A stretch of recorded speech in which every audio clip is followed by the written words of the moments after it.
Study IQ IAS, अब तैयारी हुई अफोर्डेबल। दोस्तों, भारत में सरकारी नौकरी को लेकर जो क्रेज है वो किसी से छुपा नहीं है।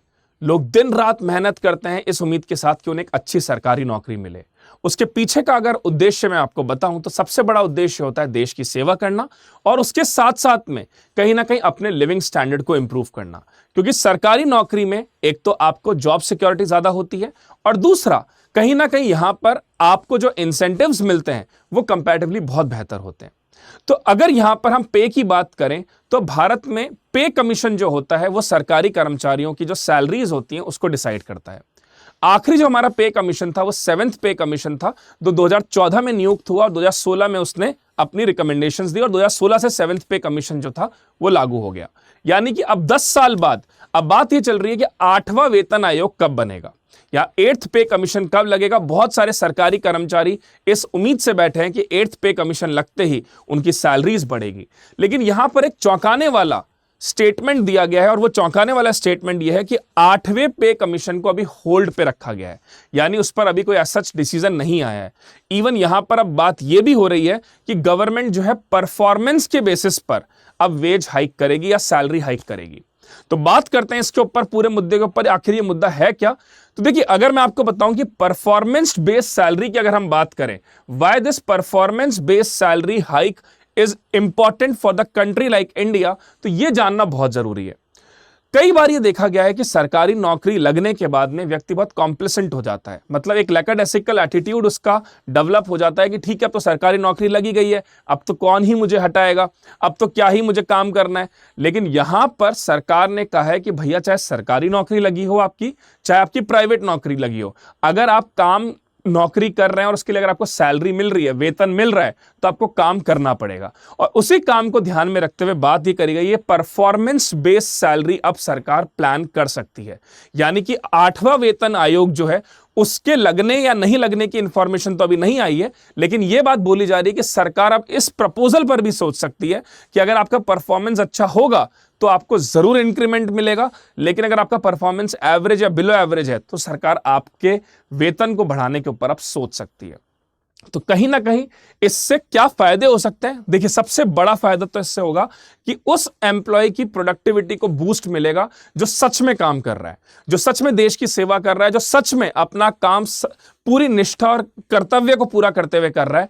उसको यहां पर एक बहुत बड़ा पुश मिलेगा, क्योंकि if he will work hard he will get return for that. दूसरा, मेरिट और टैलेंट के बेसिस पर अगर रिवॉर्ड जिस दिन से देश ने देना शुरू कर दिया, जिस दिन से मेरिट और कहीं ना कहीं टैलेंट सर्वोपरि हो गया, आप ये देखिएगा कि भारत में अपने आप कॉम्पिटेंट वर्कफोर्स बन जाएगी, अपने आप स्किल बेस्ड वर्कफोर्स बन जाएगी। तीसरी बात अगर मैं बोलूं तो अकाउंटेबिलिटी होना बहुत जरूरी है, यानी कि जवाबदेही होना बहुत जरूरी है। कई बार ऐसा देखा गया है कि कई जैसे सरकार ने कोई कानून बनाया या सरकार ने कहा कि भाई इस तरह से ये काम होगा, उसकी जवाबदेही लेने को कोई तैयार नहीं होता या लोग एक दूसरे के ऊपर उस चीज को टालते रहते हैं। लेकिन अगर यहां पर परफॉर्मेंस अकाउंटेबिलिटी हर व्यक्ति की फिक्स कर दी गई तो उसको बाय हुक और बाय क्रुक काम करना होगा, अदरवाइज उससे जवाब मांगा जाएगा कि तुमने ये काम क्यों नहीं किया या अच्छे से क्यों नहीं परफॉर्म किया। और जब ये सारी चीजें एक साथ होंगी तो फॉर श्योर है कि ऑर्गेनाइजेशन या भारत सरकार या राज्य सरकारों की जो परफॉर्मेंस है, जो उनका वर्क एथिक्स है, वर्क कल्चर है, उससे कहीं ना कहीं ऑर्गेनाइजेशन प्रमोट होगी। इससे आप बेटर टैलेंट को भी रिटेन कर सकते हो। कई बार हम कहते हैं कि इतना एक्सेप्शनल व्यक्ति, इतना इंटेलिजेंट व्यक्ति जो है वो भारत छोड़ के अमेरिका चला गया। क्यों होता है ये ब्रेन ड्रेन, क्यों होता है ये माइग्रेशन? क्योंकि दे नो दैट कि कहीं ना कहीं उसके काम की यहां पर इज्जत नहीं है। तो अगर यहां पर व्यक्ति के काम की इज्जत करी जाएगी, उसके टैलेंट के अकॉर्डिंग उसको पे दिया जाएगा, तो वो कभी बाहर नहीं जाएगा, वो हिंदुस्तान में रुकेगा।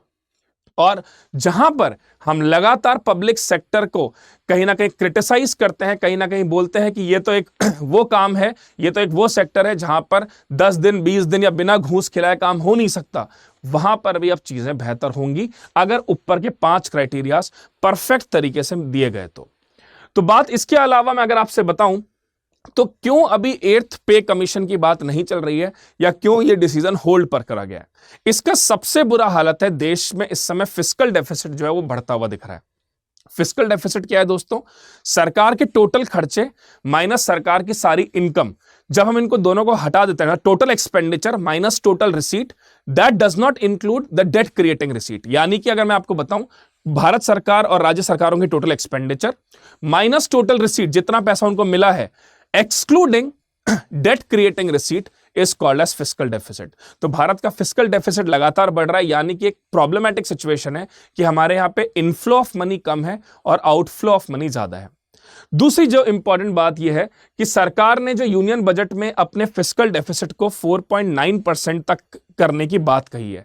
अब अगर यहां पर पे कमीशन आ जाता है या सैलरीज बढ़ा दी जाती हैं, तो सरकार का फिस्कल डेफिसिट बढ़ सकता है, और अगर ये फिस्कल डेफिसिट बढ़ा तो अगेन ये एक चैलेंजिंग सिचुएशन होगी। तीसरी चीज, राज्यों के इस समय वित्तीय हालत बहुत खराब है, स्पेशली कोरोना के बाद से। तो यहां पर राज्य भी पहले ये चाह रहे हैं कि हम एक्सपेंडिचर करें राज्यों के अंदर, ताकि एम्प्लॉयमेंट क्रिएट हो और रेवेन्यू जनरेशन हो। और साथ साथ में एक बात और, अगर सरकारी एम्प्लॉइज की यहां पर इनकम बढ़ती है तो फिर एक प्राइवेट सेक्टर से कंपैरिजन भी हो जाएगा, और इससे कहीं ना कहीं प्राइवेट सेक्टर के जो एम्प्लॉइज हैं वो भी कहीं ना कहीं अट्रैक्ट होंगे और अपने एम्प्लॉयर को बोलेंगे कि भाई हमारी भी तनख्वाह बढ़ाओ। लेकिन पूरे देश में एक स्लोडाउन की सिचुएशन इस समय है, शायद ये एक बहुत बड़ा कारण है जिसकी वजह से 8th फाइनेंस कमीशन को भी होल्ड पर रखा गया।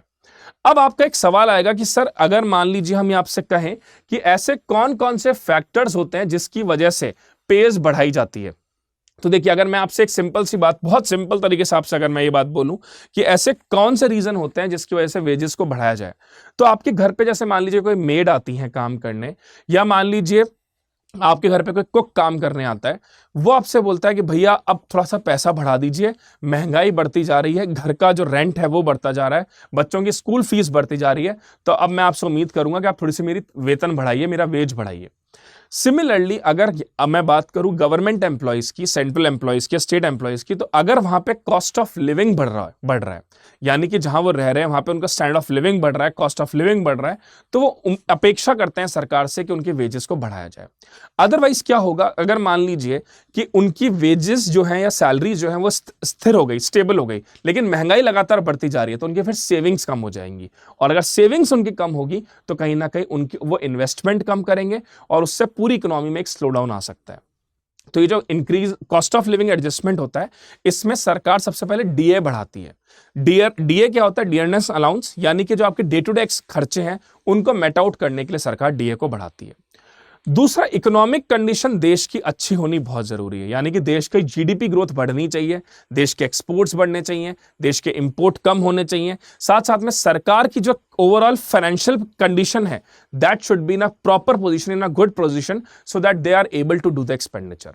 तो यहां पर केंद्र सरकार ने इस समय बोला है कि हम हमारे कैपिटल एक्सपेंडिचर को 11.11 लाख करोड़ से बढ़ाएंगे। अब इसको भी समझिए, देखिए, सरकार के जो एक्सपेंडिचर होते हैं वो दो तरीके के होते हैं, एक होता है रेवेन्यू एक्सपेंडिचर, एक होता है कैपिटल एक्सपेंडिचर। कैपिटल एक्सपेंडिचर का मतलब वो खर्चे जो एसेट क्रिएटिंग होते हैं, सरकार ने रेलवे स्टेशन बनाया, डैम बनाया, एयरपोर्ट बनाया, ये सारे कैपिटल एक्सपेंडिचर हैं, इनसे सरकार को लॉन्ग टर्म में इनकम होती है। रेवेन्यू एक्सपेंडिचर होता है सरकार के डे टू डे एक्सपेंडिचर, जैसे सैलरी पे करना, पेंशन पे करना, लॉ एंड ऑर्डर को मेंटेन करना, सब्सिडीज देना, ये सरकार के रेवेन्यू एक्सपेंडिचर होते हैं, यानी कि नॉर्मल खर्चे। जैसे अगर मैं आपसे कहूं कि मान लीजिए आपने एक लैंड खरीदा, ये आपका कैपिटल एक्सपेंडिचर है, लेकिन मान लीजिए आप अपनी नॉर्मल पेट्रोल पे भरवा रहे हो, मोबाइल रिचार्ज कर रहे हो, this is your revenue expenditure. तो कैपिटल एक्सपेंडिचर से इनकम जनरेट होती है और रेवेन्यू एक्सपेंडिचर आपका डे टू डे खर्चा होता है। तो रेवेन्यू एक्सपेंडिचर जितना कम होगा उतना बेहतर होता है, और कैपिटल एक्सपेंडिचर जितना बढ़ता है उतना सिचुएशन बेहतर मानी जाती है, क्योंकि उससे आपको इनकम जनरेट ज्यादा होती है। फिर अगर हम बताएं तीसरी चीज, parity in government salaries. 7th पे कमीशन ने एक चीज बहुत अच्छी करी थी। 7th पे कमीशन ने क्या किया था कि बहुत सारे एम्प्लॉयज जो सेम लेवल पर हैं उनकी इनकम्स को सेम कर दिया था, यानी कि कई बार ऐसा देखा गया कि सेंट्रल गवर्नमेंट एम्प्लॉयज की तनख्वाह ज्यादा थी और डिफेंस पर्सनल्स की तनख्वाह कम थी। तो 7th पे कमीशन ने इस चीज के ऊपर ध्यान दिया कि पैरिटी इन इनकम लाई जाए। तो पैरिटी इन इनकम से क्या होता है कि जब जो आदमी मेहनत कर रहा है, चाहे वो अलग अलग डिपार्टमेंट्स में हो, अलग अलग स्ट्रीम में हो, तो वहां पर एक पुश मिलता है उनको और अच्छा काम करने के लिए। तो 7th पे कमीशन ने यहां पर एक मैसेज पहुंचवाया था कि अलग अलग रैंक, अलग अलग कैडर के अकॉर्डिंग और अलग अलग सर्विसेज के अकॉर्डिंग लोगों को एक इक्वल पेज मिलना चाहिए, and that is the reason यहां पर बात हो रही थी वी ऑल आर इक्वल। फिर अगर मैं आपको बताऊं कि 7th पे कमीशन जब आया था 2014 में इसकी नियुक्ति हुई तो 2016 में वेतन बढ़ाए गए थे, तो इस 7th के पे कमीशन ने बहुत अच्छे चेंजेस करे। सबसे पहली बात तो इसने मिनिमम जो सैलरी थी वो 7,000 से 18,000 कर दी थी पर मंथ, यानी कि 2016 में जब इसका इंप्लीमेंटेशन हुआ तो ये मिनिमम सैलरी 7,000 से 18,000 कर दी गई। मैक्सिमम सैलरी जो थी वो थी 2.5 लाख पर मंथ, जो कि टॉप नॉच ऑफिशियल्स के लिए रखी गई। इसके साथ साथ में अगर हम बताएं, गवर्नमेंट के ऊपर बर्डन लेकिन 1 लाख करोड़ का हुआ था, यानी कि जैसे गवर्नमेंट ने इन सैलरीज को बढ़ाया, गवर्नमेंट के ऊपर जो ओवरऑल प्रेशर आया वो लगभग आया था 1 लाख करोड़ एनुअली। तो यहां पर एक ये भी कारण है कि सरकार को ये बात पता है कि अगर हम इस पे को बढ़ाएंगे तो हमारे ऊपर फिस्कल बर्डन ज्यादा आएगा, और ये पे बढ़ाने से कहीं ना कहीं हमारा कैपिटल एक्सपेंडिचर नहीं, हमारा रेवेन्यू एक्सपेंडिचर बढ़ रहा है, यानी कि लॉन्ग टर्म में हमें इससे इतनी इनकम जनरेट नहीं होगी अगर हम ये रेवेन्यू एक्सपेंडिचर को बढ़ाते हैं तो। देन आगे बढ़ने से पहले एक इंपॉर्टेंट अनाउंसमेंट आप सबके लिए, स्टडी आईक्यू आपके लिए लेकर आया है प्रीलिम्स बैच, जिसकी फीस है 5,999। अगर आप मेरे कूपन कोड का इस्तेमाल करते हैं, my coupon code is SBS Life, इस SBS Life का अगर आप इस्तेमाल करते हैं तो मैक्सिमम डिस्काउंट पा सकते हैं। ये बैच हमारा सुबह 8 बजे से चालू होगा और ये 23 दिसंबर से ये बैच स्टार्ट हो रहा है। इसमें प्रॉपर प्रीलिम्स की क्लासेस, साथ साथ में 1-to-1 डिस्कशन, प्रीलिम्स के बाद में हर पेपर के बाद में, मतलब या हर क्लास के बाद में आपसे क्वेश्चंस पूछे जाएंगे प्रीलिम्स के, और साथ साथ में ऑल इंडिया ओपन टेस्ट भी इसमें होगा। तो आगे अगर मैं आपको बताऊं कि 8th पे कमीशन से क्या एक्सपेक्टेशन है, what are the expectation we are having in from 8th pay commission, तो सबसे पहली बात तो यहां बोली गई है कि मिनिमम वेजेस या मिनिमम सैलरीज को बढ़ाया जाए। तो एम्प्लॉइज का ये डिमांड है कि भाई 26,000 से 30,000 रुपए के हिसाब से हमारी पर मंथ सैलरी की जाए। कारण उसका यह है कि दे नो दैट कि इन्फ्लेशन बहुत बढ़ रहा है, और जितना ज्यादा इन्फ्लेशन बढ़ रहा है उसके अनुपात में हमारी सैलरी बढ़नी चाहिए। इसको मैं आपको रियल वेज और नॉमिनल वेज से भी समझा देता हूं। मान लीजिए कि इन्फ्लेशन बढ़ रहा है 6% से और आपकी तनख्वाह बढ़ रही है 4% से, यानी कि महंगाई तो 6% से बढ़ रही है और आपकी तनख्वाह सिर्फ 4% से बढ़ी, तो 2% का आप नुकसान झेल रहे हो अभी भी। तो यहां पर एम्प्लॉइज ने कहा कि भाई हमारी मिनिमम सैलरी लगभग 26 से 30,000 करो, ताकि बढ़ते हुए इन्फ्लेशन को हम मैच आउट कर सकें। दूसरी चीज इसमें बोला है फिटमेंट फैक्टर को इंक्रीज किया जाए। फिटमेंट फैक्टर क्या होता है, जैसे मान लो कि एक व्यक्ति है, उसका बेसिक पे है 10,000 रुपए, तो अगर मान लीजिए करंट फिटमेंट फैक्टर 2.57 है, तो 10,000 इंटू 2.57 आप कर दीजिए। तो अब इनका कहना है कि इससे क्या होगा, मान लीजिए उसकी तनख्वाह हुई 25,000, ठीक है। अब ये बोल रहे हैं कि जो ये फिटमेंट फैक्टर है, ये फिटमेंट फैक्टर को आप 3.5 करिए, यानी कि जो बेसिक पे है उसकी 10,000, इसको आप मल्टीप्लाई करिए 3.5 से। दैट सिंपली मीन्स कि उसका जो बेसिक पे आएगा वो आएगा 35,000, और इस बेसिक पे के हिसाब से डीए डिसाइड होता है, इसी बेसिक पे के हिसाब से एचआरए डिसाइड होता है, और इसी बेसिक पे के हिसाब से पेंशन का अमाउंट भी डिसाइड होता है। तो यहां पर एम्प्लॉइज का कहना है कि फिटमेंट फैक्टर को 2.57 से बढ़ा के 3.5 to 3.8 करना चाहिए। साथ साथ में बढ़ते हुए इन्फ्लेशन और बढ़ती हुई महंगाई को रोकने के लिए हमारे डीए को भी बढ़ाइए, और साथ साथ में जो लोग ऐसे हैं जो जस्ट 7th पे कमीशन लगने से पहले जो रिटायर हो गए, जिन पर 7th पे कमीशन नहीं लगा या जिनको उसके फायदे नहीं मिल पाए, उनको भी अब यहां पर 8th पे कमीशन का फायदा मिलना चाहिए, ठीक है। चलिए, अब अगर मान लीजिए ये पे कमीशन लग जाता है और अगर ये पे कमीशन सक्सेसफुली इंप्लीमेंट हो जाता है, तो इसके भी अपने फायदे हैं। इसके अपने फायदे क्या है वही मैं बताता हूं आपको। What are the advantage? सबसे पहले तो एम्प्लॉइज की रियल इनकम बढ़ेगी। अगर एम्प्लॉइज की रियल इनकम बढ़ती है तो उससे कहीं ना कहीं वो इन्फ्लेशन को मैट आउट कर पाएंगे। दूसरा, एम्प्लॉइज का जो जॉब सेटिस्फेक्शन है, वो जॉब सेटिस्फेक्शन भी यहां पे इंप्रूव होगा। कहीं ना कहीं एम्प्लॉइज जो है वो मोटिवेटेड रहेंगे, जॉब सेटिस्फेक्शन इंप्रूव होगा, और यहां पर सरकार को भी अपनी फिस्कल प्रूडेंस, फिस्कल स्टेबिलिटी को ध्यान में रखते हुए चीजों को करना चाहिए। और ओवरऑल सरकार को ध्यान रखना चाहिए कि इससे इकोनॉमी के ऊपर बर्डन नहीं आए, यानी कि आपके कैपिटल एक्सपेंडिचर इस हिसाब से बढ़े कि आप अगर रेवेन्यू एक्सपेंडिचर को बढ़ा भी रहे हो तो उसका इंपैक्ट इकोनॉमी पे बहुत नेगेटिव नहीं दिखना चाहिए। इसके अलावा क्वेश्चन आप अटेम्प्ट करिएगा, मुझे बताइएगा इसका सही जवाब क्या होना चाहिए। Consider the following statement regarding revenue expenditure. ये क्वेश्चन का आंसर आप कमेंट बॉक्स में मुझे दें और मुझे बताएं what must be the correct answer of this question regarding to revenue expenditure. इसका सही जवाब क्या होना चाहिए? रेवेन्यू एक्सपेंडिचर मतलब डे टू डे एक्सपेंडिचर। इसके अलावा दोस्तों आप सब मुझसे टेलीग्राम पे जुड़ सकते हैं। आप इसको स्कैन करिए या आप मुझे फाइंड कर सकते हैं @shubham_0101। टेलीग्राम पे जुड़ने के बहुत सारे फायदे होंगे।